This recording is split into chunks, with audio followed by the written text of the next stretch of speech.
Okay. So here we are.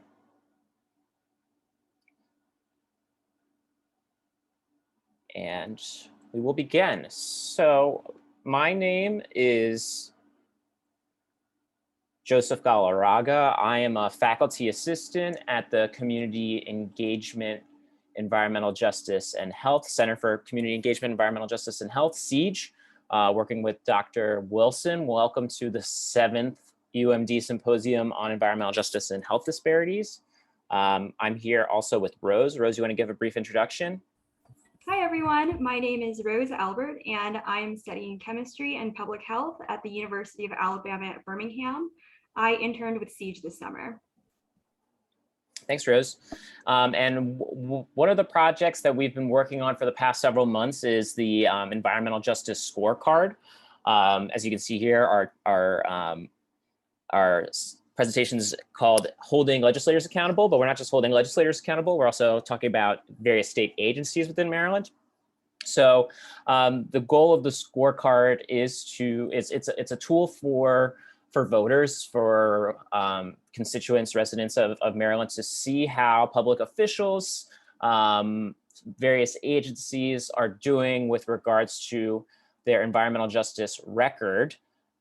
So we're going to begin by talking about the project and some of the results that we found, some of the preliminary results. I'm happy and excited to share this with you all. So what we're going to talk about today, we have, our background, like what's the importance, why are we working on an environmental justice scorecard, some of the methods that we use, some of the models that we use for this tool. We're going to talk about the processes involved with legislator scoring, looking at legislative voting records, things like that. And then we're going to also talk about looking at various state agencies and seeing how they're doing with regards to environmental justice and any sort of environmental justice charge they may have. So let's start with the background. Political disenfranchisement enables injustice, and this is the UMD Symposium on Environmental Justice and Health Disparities. So what we're trying to do here is promote justice for vulnerable populations, for environmental justice populations, frontline fence line communities, those who experience the brunt of environmental hazards, disproportionate impacts from environmental hazards. So this is highly linked to, this is political. So when people are underrepresented, you see vast imbalances in power, various inequities, voter suppression, structural racism, discrimination, lack of government transparency, inaccessible public hearings and information. This is how we see injustices happening, right? People are unable to have any sort of tools or methods or avenues for advocacy, for self-advocacy, for advocating for those who are disproportionately impacted. So these are all different mechanisms that we see that help produce these conditions that we see today that really lead to environmental injustice. And that's really the reason why we have developed the Environmental Justice Scorecard, is to help level these power imbalances, to help make information about legislators easily digestible, transparent to people across Maryland. So scorecards, legislative scorecards are nothing new. But I think that using them towards environmental justice, looking at environmental justice bills, voting records related to environmental justice is a bit novel. But as we can see here, we have LCV, the League of Conservation Voters, and they have been working on an environmental scorecard for quite a long time now.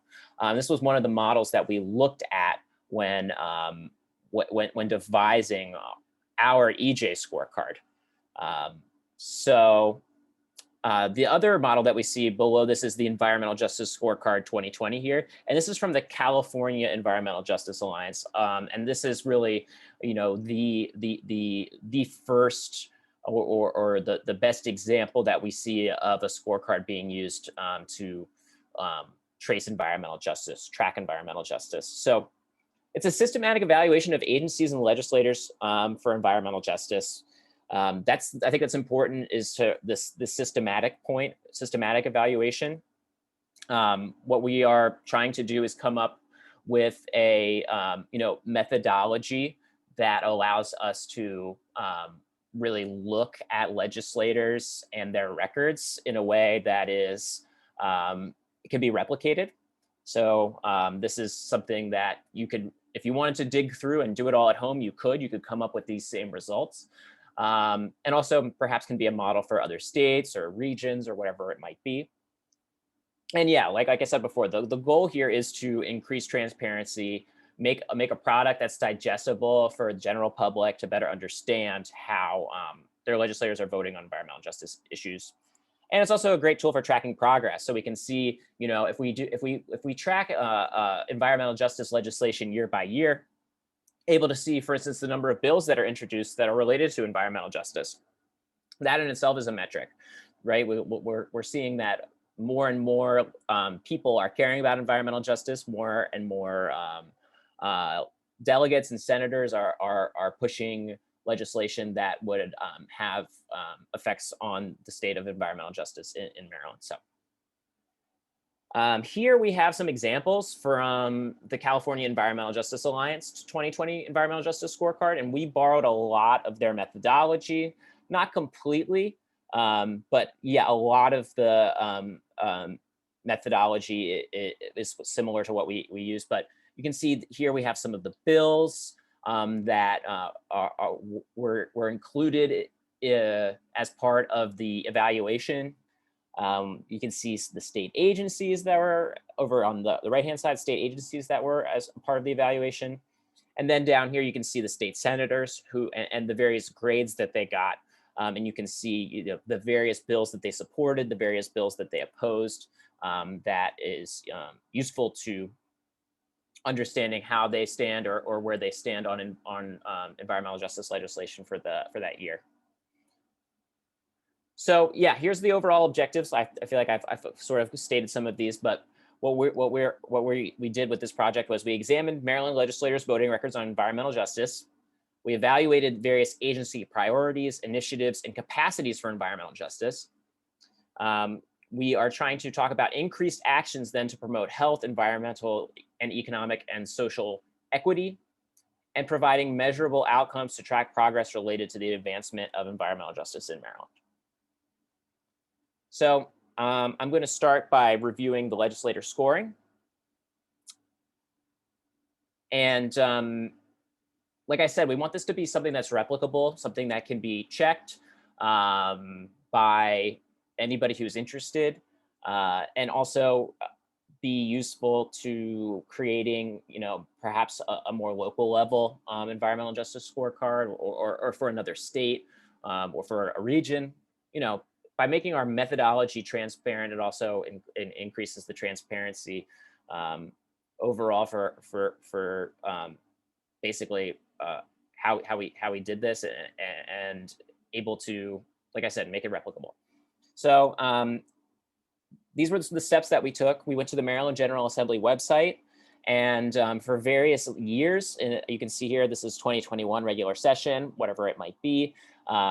And we have a list of keywords that are related to environmental justice that we entered into the keyword search to basically return all of the bills that might have any mention of whatever that keyword might be, whether it be environmental justice or landfill or whatever it might be. So that way we could try to make an exhaustive list of all of the bills that were related to EJ for that year.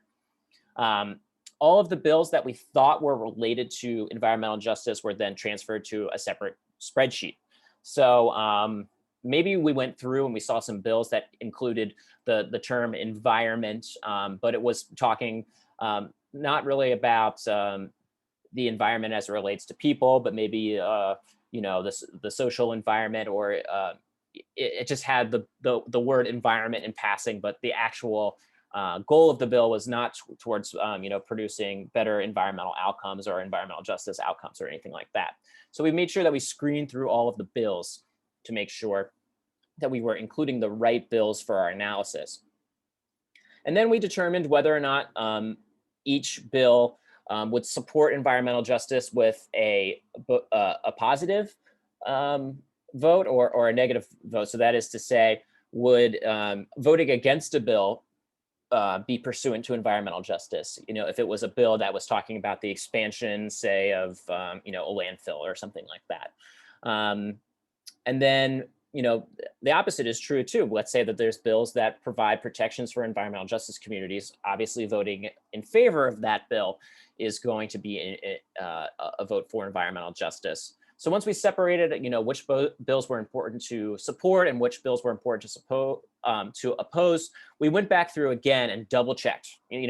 What we want to make sure is that we do this properly, and that we did our due diligence in screening to make sure that we have all of the right bills, we have all the right positions before we move forward. So this is a list of some of the keywords that we used, because these are all things that are relevant to environmental justice. Of course, environmental justice would be, any bill that returned environmental justice is a bill that we certainly needed to include in our scorecard. But some of these other terms that we see here: economic development, landfills, community development, environment, land use, renewable, talk about renewable energy, clean energy, lead, pollution. So, a lot of these hazards that we see here, or social disamenities such as food deserts, these are all related to the environment and how the environment can, support the well-being of all people. And so we wanted to make sure that we included all of the bills that were relevant for that year. Here is a little bit of a visual representation of how we did the bill screening. It's sort of a logic model decision tree that we see here. So, we went to see if we had the search terms that were mentioned, and if it did, we made sure that we read the bill and screened for context. Like I said, just because it includes the word energy doesn't necessarily mean that it's related to, the environment or potentially even environmental justice. There's some bills that you might see that really wouldn't have necessarily or have a contextual relation to EJ, but might instead be a better fit for the the LCV environmental scorecard that we were talking about earlier. And then we see here we're double checking for the relevance after this process here, and also to make sure that if you have two people that are reading something, there's always a little bit of subjectivity. So having two people review is always, two heads are better than one. And then if this was the case, we said, all right, this is a bill that we are going to include in our analysis. So to continue with the methodology, once we have the list of bills, it was important to find the voting record for each bill. So that was also found on the Maryland General Assembly history page in their archives. So when we looked at the voting record, a lot of bills, they might be voted on in a committee, and then that's it. They don't really move past committee. And if that's the case, that the last vote, the last vote that occurred on the bill, chronologically is the vote that we would take. So if a bill went all the way through, was passed through committee, was voted on by all the delegates, all the senators, whatever it might be, the last vote before it gets signed into law is the vote that we would take and include in our analysis. But let's say it only gets to a certain committee, that's the last voting record that we'll take. So even though a bill might have several different votes included on it, just for the sake of our methodology and to talk about the most recent vote, that's what was the thing that was included. Then we had another step in this process too, which was to make sure that we had the right voting record connected to the right bill, and also to make sure that legislator names were correct. So for instance, if you were going through and we were doing, you could say that maybe somebody typed in Benton instead of Benson. Well, we needed to make sure that we had all of the right votes, for the right person. So that was another double check, another sort of human error portion that we put into this process. So the last step that we had was we used a coding language called Python to basically read through all of these voting records, find the names, and then tally up the number of votes that they had that were in favor of EJ, and then put that out of the total number of opportunities that they had to support EJ, and that's how we got our score. So we can see here on this graphic on the right hand side of the screen here, these are people who had opportunities for to vote 11 times for environmental justice, and they did 11 out of 11 times, so they had a perfect score. You kind of see somebody has 8 out of 9, which would give them an 88, which when you really think about it, an 88, just because you have less opportunities, it can really skew the score, and we'll talk about that more later. So here's an example of a bill that was included in our 2019, and this was the Comprehensive Flood Management Grant Program. So this was introduced as HB 0428, and it included that search term environment. We were talking about how we were screening, right? So you go through and you read the bill language, and it says that this established a grant program to assist local jurisdictions with infrastructure repairs, watershed restoration, emergency protection work associated with a flood event. So I think that while you might look at this and think, okay, this doesn't immediately scream and like EJ at me, but if this is money that's being established to basically restore watersheds and emergency protection associated with the flood event, you can see that in the context of the fact that we know oftentimes the communities who are most vulnerable to flood events are our EJ communities, our frontline fence line communities. From that context, we say that, okay, this has bearing on environmental justice, so we're going to include this bill when we're doing our analysis. So after we did all of this, these are sort of the results that we have. We have a number of various larger summary results, and then we kind of can break it down by various years. But yeah, let's start here by checking out the various branches of the legislature. So we have the House and the Senate, and these are the various legislative sessions. So we only looked at the past 3 years. So we don't necessarily have exhaustive scores, lifetime scores for everybody, but yeah, these are the time periods that we looked at. So 2021, 2020, 2019. So you can see that the House, had basically scored overall 86%, 94%, 88. Here are the various letter grades that were given to the various branches of the legislature. And you can see that, generally pretty high scores. And these letter grades, considering we are the University of Maryland Center for Community Engagement, Environmental Justice, and Health Disparities, we're using the UMD grading system. So this is why you have a B+, 87, things like that. So this is sort of a nice overall picture of how the various branches voted. And when you break it down by year, you can also see the breakdown by the various branches here. And then we can look at how the various parties voted on EJ as well. So you can see that Democrats on the whole had a better EJ record than Republican counterparts here. So moving on. So here, it looks like I skipped one by accident. Okay, yeah, here we are. So this is for 2019. We have the top 10 legislators who had the best EJ scores, and then the bottom 10 legislators who had the worst EJ scores. So you can see that it varies. We're going to introduce for 2019, 2020, and 2021, and you'll be interesting to see how people's records change from year to year. But you'll see that a lot of these people have a perfect score. Well, how did we decide who was the top 10 if everybody has a perfect score? Well, this is based on who had the most opportunities to vote for. Let's say you have 11 opportunities and you voted 11 times in favor versus the person who had 3 opportunities and they voted 3 times in favor. So the more opportunities, the higher up on the rank that you went.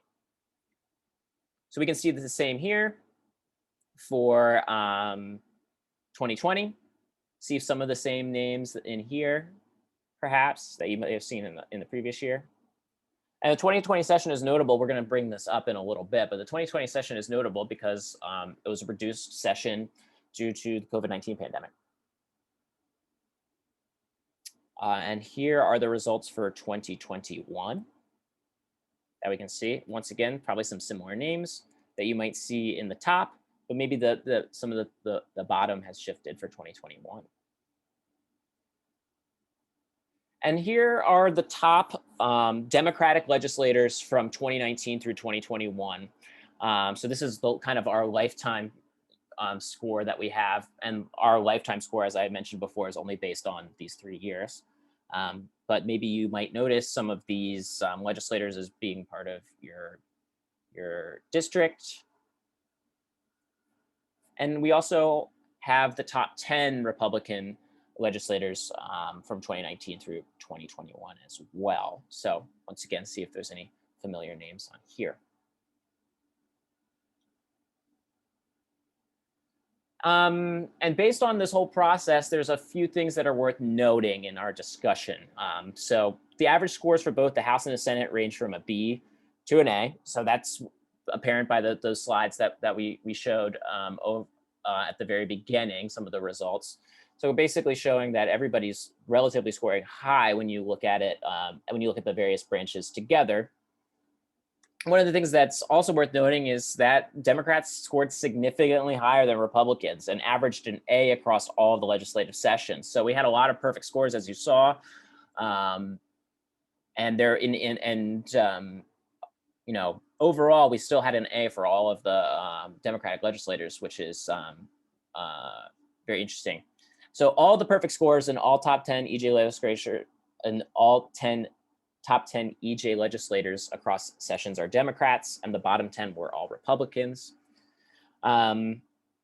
So we can see if the average EJ voting opportunities increase during the future legislative sessions. So this is what I was talking about, tracking progress. That's another thing that I think might be useful in the further direction of this scorecard, specifically if we see certain legislators that are introducing more legislation. There's an opportunity to award them for that process.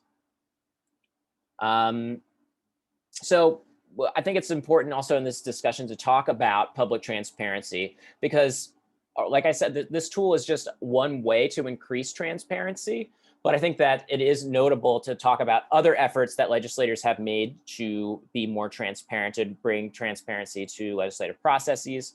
An example of that is that Delegate Learman from Baltimore City recently introduced a bill that required 24 hours notice for the public before any sort of government meeting, and that all documents relevant to that meeting be made available publicly. And that's a big step towards transparency.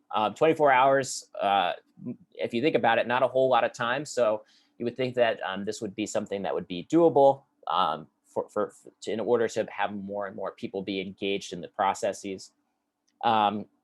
Montgomery County Senator Cheryl Kagan wants the same at the local level there in Montgomery County as well. While the county executive wanted to waive public access to certain records, providing logistical barriers at the intergovernmental level. So we can see that as an issue. So if there's logistical reasons, inability to provide documents in an efficient way, I think that's something that needs to be worked on in order to improve public transparency. I'm going to quickly look into the chat here. Okay, excellent. Thanks, Vivek, for working with attendees. So there are a number of limitations that are associated with our methodology, and that I think it's important to note them, because yes, this is the first unveiling of the EJ scorecard that we've been working on. So as I mentioned before, year 2020, there was a reduced number of voting opportunities for legislators due to the shortened session associated with COVID-19. So in the House, in 2019, there were 14 opportunities for delegates to vote, and then it was reduced to 3. And then for senators from 6 to 3 as well. So you can see that it might affect your score if you only have, the opportunity to vote 3 times. When you're actually looking at the letter grade or the percentage, you go from, if you vote 2 out of 3 times, and let's say a bill isn't strong enough, and that's why you decide not to vote for it, then your score is reduced to 66. So you can see that that has the ability to really skew a lot of the numbers. And then also we see here limitations in organizational capacity amidst the pandemic as well. It's very difficult to continue to do community engaged work through the pandemic, trying to keep people safe. People are under a number of different stresses, et cetera. But it's still important that government actions, especially in a pandemic, are guided through, by community engagement. And so we can see that how organizationally, operationally, maybe you won't be able to produce quality legislation without being able to do those sorts of community engaged activities. And with the methodology, there's a number of limitations as well. Like I said before, a no vote does not necessarily always indicate that a legislator does or does not support a bill. Perhaps there's other reasons operationally why you wouldn't support a bill. You think that the bill, it's not the right time to introduce a bill because it's not going to get enough support. So instead of using your one opportunity to support this bill and it going through, actually taking the time to work on creating a stronger bill, amending a bill, things like that. Our screening for content relevance could overlook some of the nuance in demonstrating procedural concerns. It says here, so we've explained our methodology using keywords, screening for relevance, etc., but maybe it doesn't necessarily look at the quality of the bill as much. And as I said before, I think our method really just scoring people on their voting record and not seeing how people sponsor legislation, introduce legislation as well is only part of the story. So now I'm going to pass it on to Rose to discuss the agency scoring. Thanks, Joe. So since the legislative scoring was based on voting records, we did have to develop a second scoring methodology to assess state agencies. So on this next slide, it walks you through the process of how we developed this methodology. The first was to select the relevant agencies that we were going to score for the scope of this work. And it's important to note that environmental justice and principles within that should be incorporated into all government actions. But for the scope of this project, we only selected 9 agencies for review. And so that is based on their functions and missions in regards to our scoring mechanisms.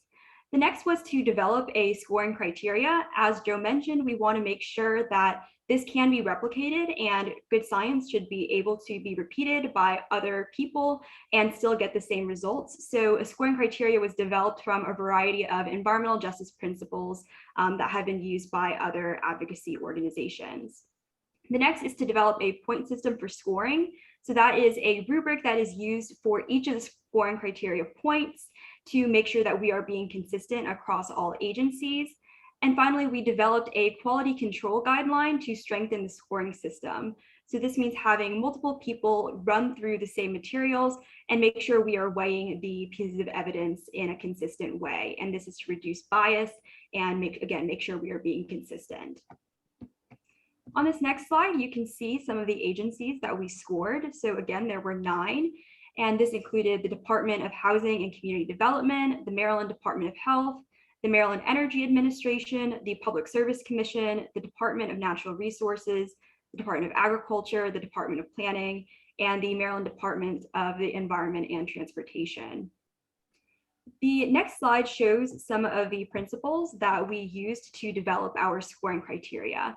On the slide are the 17 principles of environmental justice that this morning at the plenary, Dr. Wilson actually referred to as the Bible of environmental justice. So these were drafted at the first National People of Color Environmental Leadership Summit.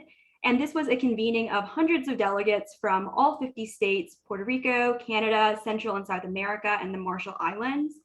And you can see on this list, it incorporates not only the protection of the environment, but it's also based in this level of reverence and respect for recognizing the sanctity of our planet and also acknowledging that we as people are part of that.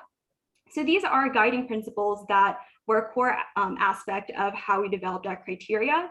And something that's really great about this symposium is that these were developed in 1991. So we are coming up on 30 years. So if you're interested in learning more about this summit, there's going to be another session on Saturday about that with some really cool speakers. So this was a key aspect of developing our scoring criteria. And then on the next slide, we have the principles for policy implementation at state regulatory agencies.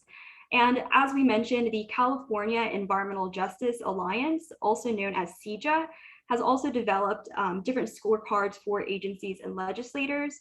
And these are their guiding principles that they use to develop that. So drawing on previous works, this is one of the tools that we use to develop our methodology. And within those points, you see a lot of parallels within the 17 principles of environmental justice, such as meaningful involvement, being intersectional, and being proactive in those approaches. On the next slide, we have the scoring criteria that were developed from CEEJH and the 17 principles of environmental justice. So we consolidated those different points from the 17 principles and the 8 principles from CEEJH into these 5. So you should be able to see some parallel themes within each of these points. So for example, in criteria 1, it's focused on a form of connection with the community. And this is based on principles of community engagement and recognizing local lived expertise and the need for environmental justice participation at every level of decision making. Criteria point 2 is about protecting the physical environment. And so this is a case in the principle that we should be doing no harm, recognizing the sacredness of the planet and having ethical and responsible conduct, and also acknowledging past harms that have been done from harmful policies, such as redlining. Next is prioritizing the health of workers and employees impacted by environmental racism or slavery. So again, this extends to the fact that we are part of the planet and we need to acknowledge the health inequities that are a result of drivers such as structural racism and discrimination. And then for 4 and 5, that's again acknowledging we need to have resources for health education for both constituents, legislators, and agency workers, and being proactive in those efforts to both protect environmental justice communities and being proactive to make sure we are advancing health equity. The next slide shows the scoring point system. So each of these 5 criteria that were on the previous slide were assessed using this point system that was a whole number system from 0 to 5. So agencies started at 0, and as data were collected from their websites using anything that was publicly available on their website, this could include reports, this could include meeting minutes, any news releases, even types of blog posts, anything that would be accessible to someone who's on the internet looking at their website. So it was built from 0 to 5, and each point was added as this was found. The next slide shows our quality control process. Each agency for each year was reviewed by 2 independent reviewers for each criteria, and then each of the criteria were averaged for a total score. You can see that even if there was variability between 2 reviewers, these were checked to make sure that the totals were comparable before they were averaged. So for example, with the Department of Planning, reviewer 2 gave a higher score for criteria 1. So they gave a score of 4, whereas another reviewer gave it a 2. And even though there was that variation between criteria 1 and 2, in total, it's a 2.6 versus a 2.8. Between those final scores, and the way we reported it would be a 2.7 because that is the average of the 2 scores. So that was our quality control process to make sure that the same data was being reviewed and it was being considered in a comparable way. To walk you through our process, I am going to give 2 case studies of agencies that we scored to give a sense of how we were using each of the criteria points. The first case study is the Public Service Commission. And you can see that we scored for 2019 and 2020. We were not able to do 2021 for the agency scorings just because their final reports weren't out and it would not have been comprehensive of encompassing all the actions from this year. So for the Public Service Commission, they have a variety of functions such as ensuring the rates, terms, and conditions established for the public service companies are just, reasonable, and transparent. You'd also see how this would be relevant to environmental justice because their functions pertain also to communication, environmental impacts, and enforcing regulations for public interest. So looking at their different scores, for 2019, they scored a 16%. So looking at criteria 1, which is based on a form of connection with the community and public participation and engagement, they did score 1, and that's because even though their meetings were live streamed through YouTube, the meeting minutes themselves were inaccessible and the website was very difficult to navigate. And so that public facing side of the agency was lacking because it might be difficult for someone to navigate through it. There also structurally were some issues. So there, for example, there wasn't an EJ officer, so that could indicate a lack of organizational capacity within the agency to accommodate for environmental justice. Within criteria 2, this actually represents a common issue we saw in some of the scoring for the agencies, where even if there were environmental considerations for the physical environment, they weren't framed within the context of environmental justice. So for example, for the PSC, they had environmental initiatives such as solar, but there were limited considerations for disadvantaged and underserved communities beyond income. So thinking about other factors that might be contributing to environmental injustices, such as environmental racism. The next is criteria 3, which is about the health of the workers and other communities impacted by environmental slavery or racism. And throughout their website and their other governing documents, there was no language pertaining to race, health, or environmental justice. The same could be said for criteria 0.4 about health and environmental education. In criteria 5, which is about being proactive, again, this was going back to the framing of environmental justice. So there were programs for low or low middle income households, and there was Empower Maryland, which is an important program for those communities, but being more comprehensive in that definition of disadvantaged communities to make sure communities in greatest need are receiving the services and resources that they need. Moving to 2022 for the PSC, we see an interesting theme where they actually increased their score from 2019 to 2020. So they increased up to a 24%. And we had hypothesized that the scores would actually decrease in 2020 because of the ongoing pandemic. And so this was an interesting finding. The PSC is the only agency that actually had an increased score into the next year. And that is because they introduced more themes for community engagement. So for example, for criteria 1, they still did not have an EJ office, but there was evidence of some community engagement when they were identifying qualifying fossil fueled fired generating stations that might not have been operating in compliance.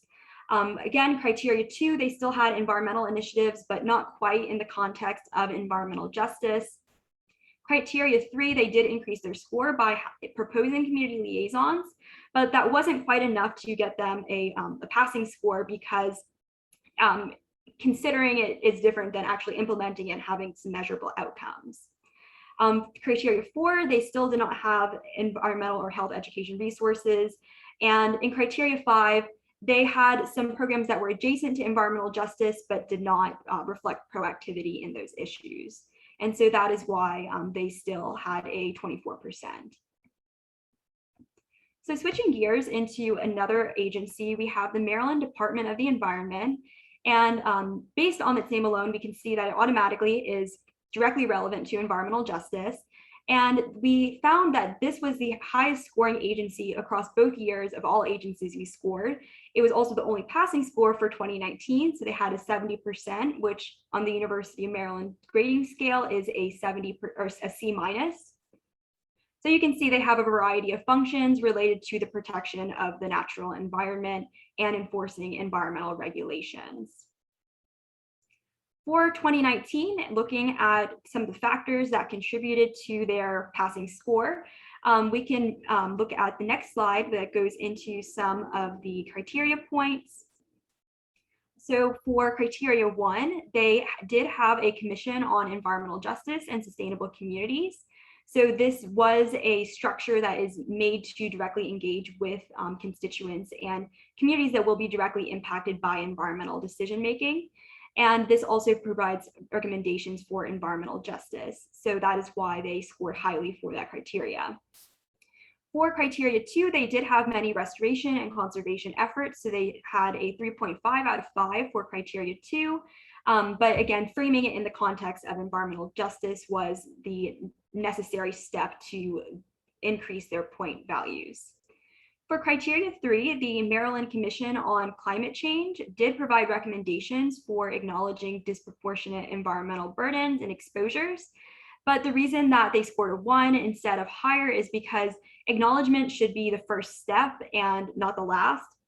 So they could have increased their score by providing some sort of plan or framework for having a measurable outcome on acting on that consideration. For criteria 4, their website was a wealth of information for different environmental justice concerns. They did have an actual environmental justice page on their website. So that is why they scored a 4. And there were various environmental justice language used throughout their website and final reports and strategic plans. So that is why they scored 4 for criteria 5 of being proactive. Looking at 2020, which this does fit our original hypothesis that the scores would be lower in 2020 due to the pandemic, the Maryland Department of Environment had a 30%. And this is because even though those structures that were mentioned on the previous slide were still existing and they do still have these priorities, they might have been less active or reported less during the pandemic, which is possibly due to decreased organizational capacity during the time.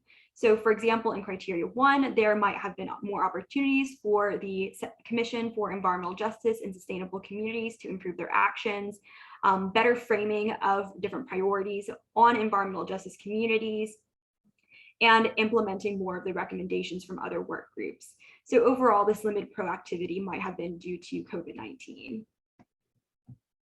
So on the next slide, we have the summary of our preliminary results. And I think Joe put in the chat that these results will be released in a report later next month. And so you can see that for the most part, these scores did decrease from 2019 to 2020. And the highest score was the Maryland Department of the Environment in 2019 for a C-. And the score also ranged down to a 4% for the Maryland Energy Administration in 2020. So moving into the discussion of interpreting some of these results and the findings, the first is about public transparency, about potential limitations in our methodology. So I want to acknowledge that everything that we reviewed might not be wholly representative of what an agency is currently doing, but it was representative of what was available to the public on their website. And so something that could have improved this methodology might have been consulting directly with these agencies to work through each of the criteria points. But one of the main purposes of this project was to look at public transparency and what is available to a constituent who is perusing their agency websites. So if we had difficulty finding this information when we were actively searching for it, that might speak to the difficulty someone might have without an environmental justice background. So that shows an increased need for proactivity in these reporting requirements. Some additional limitations within this is the COVID-19 pandemic.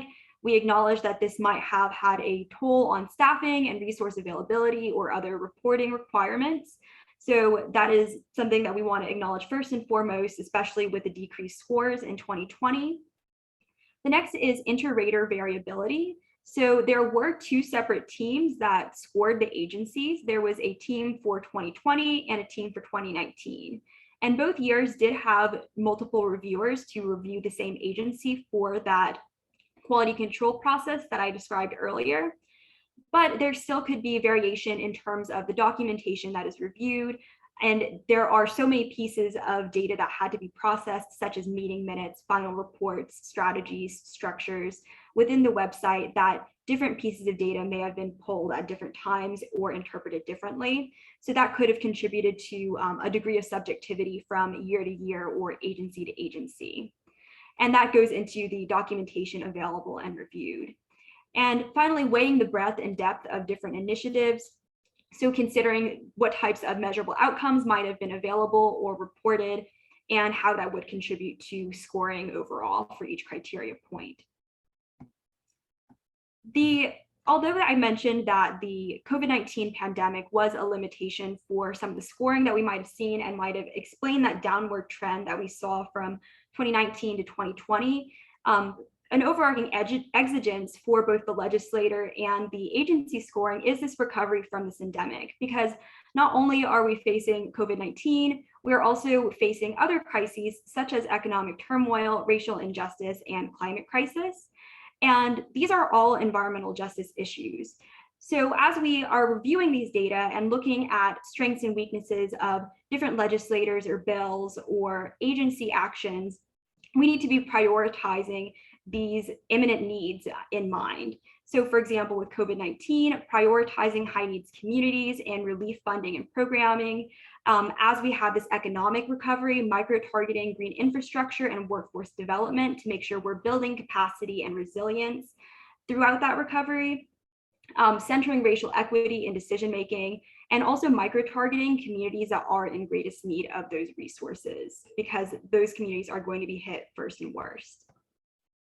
This also leads us to a variety of recommendations. So as I mentioned, we need to be supporting a just recovery from COVID-19.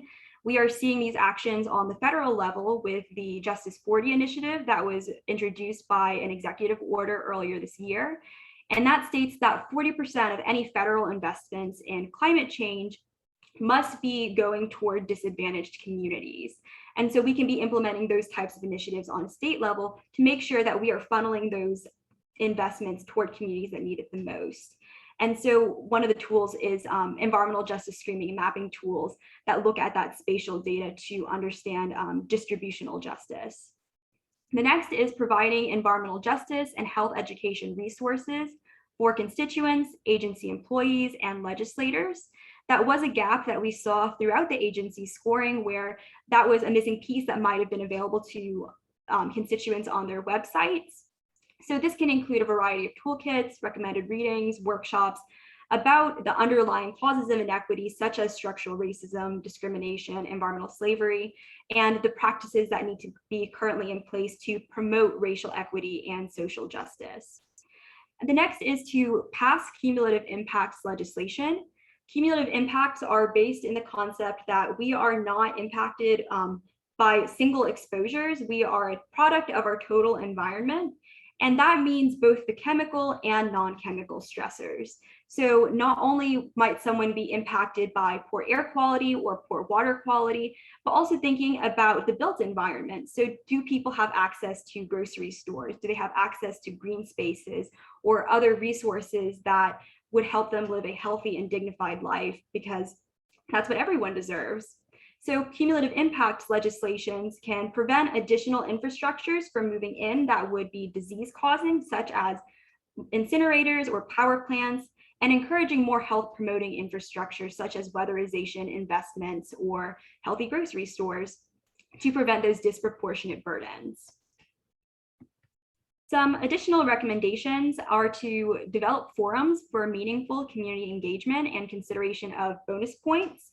So community engagement should be occurring continuously, not just at the end of when a bill is developed in a public hearing, but it should be used to develop policies throughout the legislative process and throughout the program development process for agencies.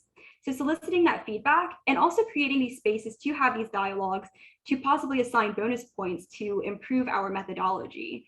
So the California Environmental Justice Alliance actually has a bonus point system where legislators can have a plus or minus 3 points based on community feedback. So for example, even if someone does vote yes on a lot of environmental justice bills and they have a really high score for their voting record, if the community says, well, their voting record says this, but their actions say otherwise, and they have not adhered to those principles, the community can vote to decrease their score. And the same can be said conversely, if someone has a lower voting record, but the community feels that they are engaged with these issues and finding solutions, they can vote for increased scores. The next is to require each agency to develop a strategic plan. Each agency that we scored of those 9, they all have different organizational structures, functions, and responsibilities. So it's a matter of identifying the functions that make sense for them for centering environmental justice throughout their actions. And this will also have a set of specific and measurable goals for reporting that progress publicly. Finally, incorporating further engagement from the Senate President's Advisory Work Group on Equity and Inclusion. There was a final report that was introduced earlier this year with a variety of recommendations that can be implemented to advance environmental justice. So we can now open the floor for questions. Yes, thanks so much, Rose. So what we're going to do for our Q&A here is, so I'm going to give a quick introduction for Vivek. Vivek is a PhD student in the Center for Community Engagement, Environmental Justice and Health. And Vivek will be reading questions from the chat, from the Whova platform, etc. And Rose and I will do our best to answer those questions. So thanks, Vivek. I appreciate your help here. Yeah, thank you both for a wonderful presentation, very thought-provoking, and we have several questions in the chat. And I'll start with one from Stacy Hartwell, who states that several organizations such as CEEJH and LCV have already developed scorecards. So what do you think is the best way to synthesize these scorecards into an all-encompassing measure of legislator scoring? Yeah, so I think that, thanks, Stacy, for that comment. So yes, I think that, you know, of course, CEEJH is California Environmental Justice Alliance is specifically looking at the California legislators, and LCV is looking specifically at environmental legislation and not necessarily environmental justice legislation. So I think really what we can do to synthesize is to look at and this is what we tried to do with our tool, was to look at what elements of their processes we think are useful or make the most sense for our context, and then try to incorporate that into our methodology. As for like trying to create a completely synthesized like a scorecard that's like an overall scorecard for legislators, I think that is kind of tricky to do. And I think that it's really based on whatever the issues might be. So I would say that our scorecard could be really used in tandem, for instance, with the LCV scorecard. And from there, seeing how your various legislators have scored, you can probably make some inferences about their commitment to the environment and to environmental justice. So that's how I would say they can be synthesized, maybe not a direct synthesis, but used in tandem. And then, you know, try to learn from people who have already developed these sorts of tools. So that's my answer there. Rose, did you have anything to add to that, or nope? Well, you did mention barriers, and that can definitely impact logistics. So Jerry Kickinson states, what if a bill gets no vote due to leadership decisions? So how is that reflected in the benchmark of committee chairs and possibly other leaders? Yeah, well, that's a really good question. I think that is actually something that's worth considering, in the same way that we're talking about people introducing legislation, maybe seeing if there's a specific committee that you know won't consider certain types of legislation that comes through because of, you know, costs associated or whatever. I think that maybe looking at commissions, I think that maybe perhaps stratifying some of this data by commissions would be useful to see if perhaps there's some sort of committee bias. So you could, like, you know, group all of the members of a specific committee together and use that compared to the overall scores for a various party, for, you know, a various branch of legislature. And I think that that's one way that you can use it. And I do think that, you know, more importantly, I think it's important to engage these legislators. And I think that that's a big a solution here, is that this really is a tool. So ultimately, if we see that you know, a certain committee, for instance, is not passing various legislation, maybe it's worth trying to schedule some sort of meeting with the members of that committee to understand their perspective, understand maybe how could this bill be more successful, like if it's posed in a different way, so it goes through a different committee who might be more able to support it, things like that. So I think that that's something that's important to note, is that this is a tool to, you know, once again, hold people accountable. So if you see that, you know, through, you know, stratifying this various data, and that, oh, maybe this committee has not been supporting bills, maybe try to schedule some sort of meeting I know that that's something that we at CEEJH do often is try to make sure that we're talking to legislators. So.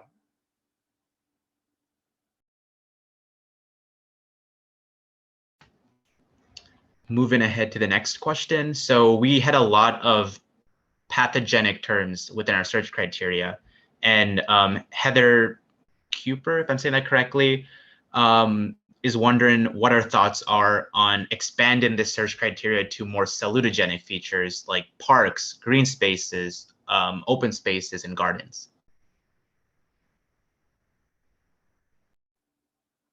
Sure, I think that's I think that's very that's a blind spot perhaps that we have. I think that it's also worth noting that our list was not exhaustive that we included, but I do think that we did have a bit more of a bias towards the traditional presence, the traditional EJ lens, which is, the presence of hazards cited near where communities live, as opposed to maybe bills that are promoting amenities or whatever it might be.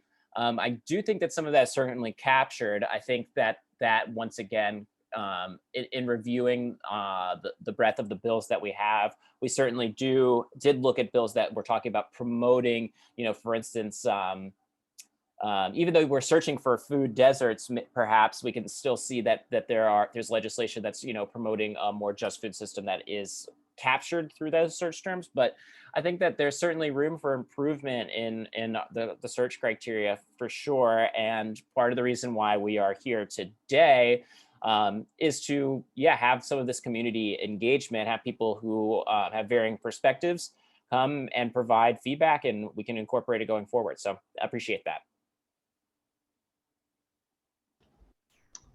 Rose, anything to add to Joe's comments?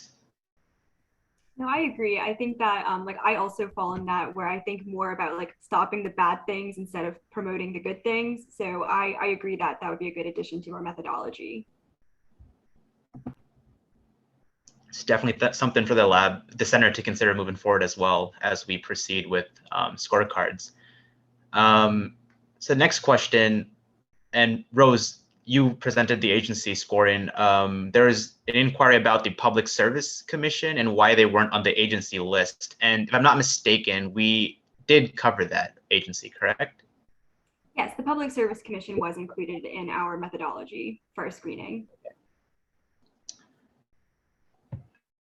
So the last question, and again, folks, feel free to ask away. We do have 10 more minutes left in this session, so we can probably entertain a couple more.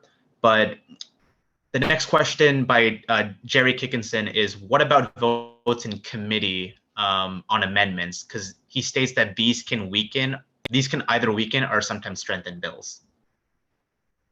Yeah, thanks for that. And that's true. Lots of times bills are amended and the amendment is to make it, more favorable to pass and actually takes away the strength of the bill. And other times, the bill, it's bolstered. So that's really why we tried our best to include votes that were the final version of the passing of the bill, as opposed to anything that was related to various amendments. And then, of course, we looked at the actual final bill that passed. That's the bill language that we assessed. I do think that certainly, we could include all of the various votes that occurred for a single bill. It would certainly, I think that would add a number of weaknesses to the methodology. Specifically, I think that it takes a lot of understanding of context, and part of the strength of this tool is that we can come up with an understanding of how people are voting based on a limited number of criteria.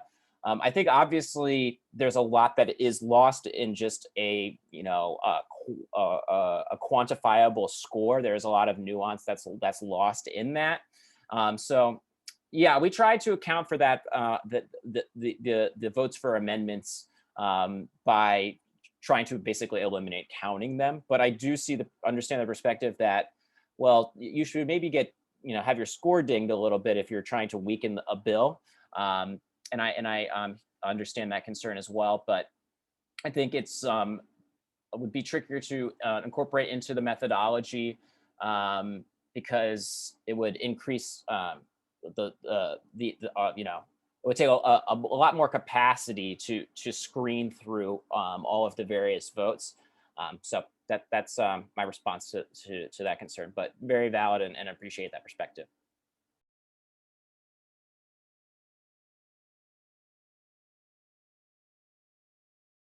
Okay. Are there any other questions that I think that Vivek is having a technical difficulty. So if there's any other questions, please enter them into the chat. We probably have a few minutes left.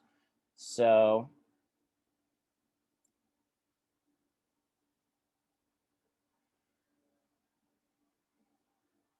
okay, so that was the that seems to be the last question that we have. So if there's nothing else, I would like to thank you all for attending the session. We welcome any sort of feedback on this. This is really the first introduction of this tool that we have, and so we appreciate you being here. As Rose stated, the final version of the report is going to be released on September 17th, so in a few weeks, and really look forward to getting that out into the world, and hopefully you all will review it. And yeah, thank you so much. Take care, everybody. Thank you.